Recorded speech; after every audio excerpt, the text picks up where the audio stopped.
Sugeng ejeng para pamirsa, kados pundi pawartosipun dinten menika sekilas warta marak sawan sangejening panjenengan sedaya kathah pawartos ingkang aktual, tajem lan pinarcaya ingkang sampun kula samektakaken kagem panjenengan sedaya kalian kula Keila Zaralvina Putri menika pawartos jangkepipun.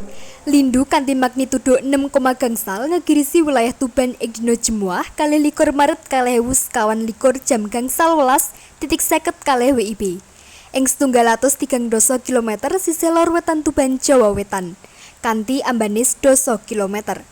Miturut Badan Meteorologi, Klimatologi lan Geofisika utawi BMKG, Lindhu menika boten kathah potensi tsunami lan kanthi jam 0.50 WIB sampun wonten 150 lindhu susulan.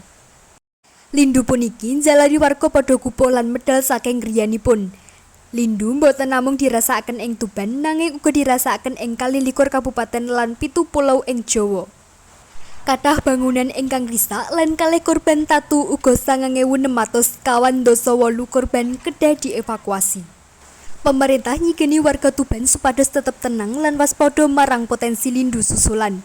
BMKG sampun maringi peringatan dini babagan potensial lindhu susulan sesampunipun lindhu utama puniki. Pemerintah uga mriksa infrastruktur lan bangunan ingkang wigati kangge jamin keamananipun. Mekaten pawartos dinten puniki, mugi-mugi boten wonten dampak ingkang serius lan para warga saged pulih saking rasa ajrih amargi kedadian puniki. Kula Keila Zaralvina Putri nyuwun pangapunten menawi wonten kalepatan. Matur nuwun, sugeng enjing.